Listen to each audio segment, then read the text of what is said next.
Hi and welcome. So inaasahan ko na bago ka pa lang sa algebra, and ang ituturo ko sa iyo is kung paano natin mapapadali yung pag-grasp natin ng mga information about sa algebra. Kung anong kaibahan ng x sa x squared at kung paano natin sila may apply sa totoong buhay natin. Magsimula muna tayo sa pinaka-simple sa algebra, which is x. Saan nga ba natin ginagamit sa totoong buhay natin yung x? So, ang ibig sabihin lang ng x na to, isa siyang bagay na number siya, pero hindi natin alam kung anong number siya. Halimbawa, 4. Dineclare mo na yung x natin ay 4. So, ito yung totoo, na yung x natin is 4. Kung gusto natin na yun yung maging x, yun yung maging x natin. Ngayon, paano natin makukuha yung x? Tandaan nyo na para makuha yung x, kailangan yung x lang yung natitira sa left side o sa right side. Kahit saan. Basta yung number nasa left side or right side at yung x ay nandun sa kabilang side or vice versa. Ngayon, magbigay tayo ng example. X minus 4 equals 0.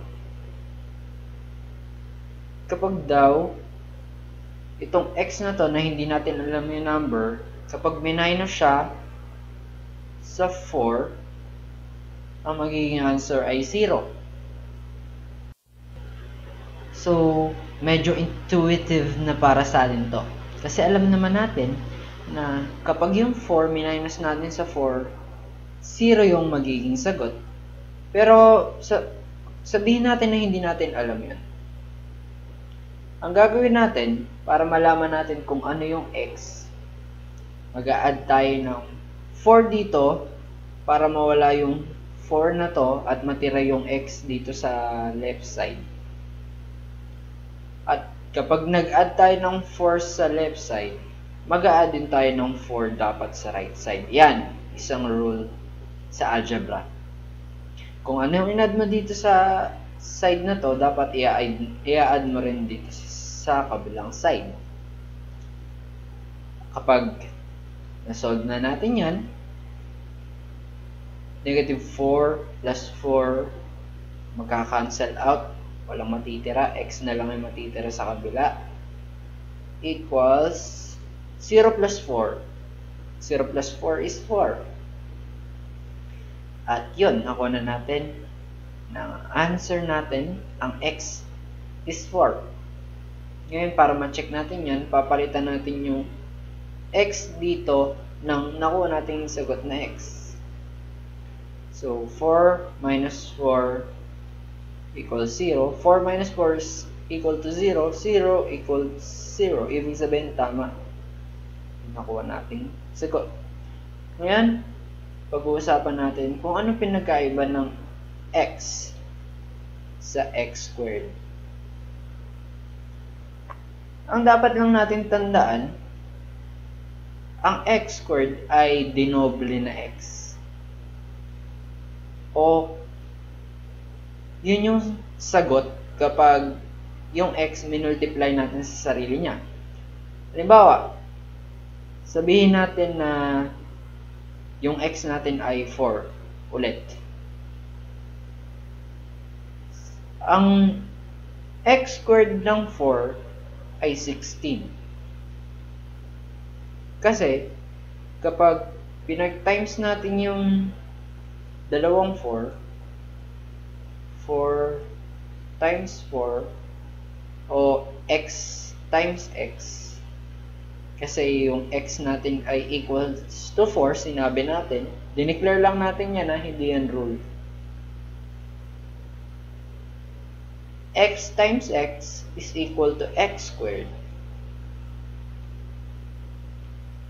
4 times 4 is equal to 16. So basically, ang ibig sabihin lang ng x squared ay yung x na multiply sa sarili niya ng 2 beses. Same concept goes with x cubed. Yung x cubed, x siya na minultiply sa sarili niya ng 3 beses. Kaya sabihin natin na kunyari yung x natin is 2. 2 naman yung gamitin nating x. 2 times 2 times 2 is equal to 2 times 2, 4. 4 times 2 is equal to 8. So, ang x cubed ng 2, kung ang 2 yung x natin, is equal to 8. So, yun lang yung concept na yun. Ang pinakamadaling paraan para maintindihan nyo yung algebra ay huwag nyong isipin na mga letters sila. Isipin nyo na yung ibig sabihin ng x na to is missing term. O yun yung number na hindi natin alam. Pero kaya natin siya sinosolve ay para malaman natin kung ano yung missing term na yun. So, magbigay tayo ng medyo complex na term. Halimbawa, may kasamang numerical coefficient yung x. So, yung 2x at saka x squared, magkaibang bagay yan. Kasi yung x squared, minultiply yung x sa sarili niya. Yung 2x, minultiply daw yung 2 dun sa x. Halimbawa, burahin muna natin yung equals to.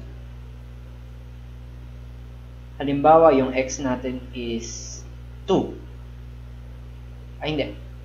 Halimbawa, yung x natin is 3. So, kokopyahin ko lang to, tapos papalitan natin yung x ng 3. So, ito rin, ganun din yung gagawin natin. Papalitan lang din natin yung x. 3 squared. 2 times 3 is equal to 6. So, ito yung 2x. Samantala, yung x squared natin, 3 raised to 2 or 3 squared, ibig sabihin yan yung 3, minultiply natin sa sarili niya, equals 9. Kung nalilito kayo konti, pwede nyo akong tanongin sa comment section kung may makakapanood man ito. Salamat kung may makakapanood nito, no? Sana mag-subscribe kayo para mag-update pa ako ng tungkol sa algebra. At sisikapin ko na mag-upload ng mga video. So, balik tayo sa concept. Sa basic concept. So, ang problema dito, may numerical coefficient siya. Ano daw yung number na ipapalit natin sa x para makuha natin yung sagot na 2? So, ano yung number na kapag minultiply mo sa 2, 2 pa rin yung magiging sagot? So, syempre 1 yun. Kasi 2, kapag pinalitan natin yung x ng 1 equals to 2 times 1 is equal to 2. So, 2 yung sagot. So, 1, alam natin na 1 yung dapat na maging x. Pero paano natin siya masosolve? kung sabihin natin na hindi lang basta intuition yung gagamitin natin. So, para magkuha natin yan, i-divide natin yung both sides sa 2 para mawala yung coefficient nito at maiwan lang yung x sa left side. Tandaan yung rule dapat yung x, para makuha yung value niya, siya lang yung dapat na matira sa isang side, either left side or right side. So, 2 divided by 2 is 1. Matitira yung x equals 2 divided by 2 is 1.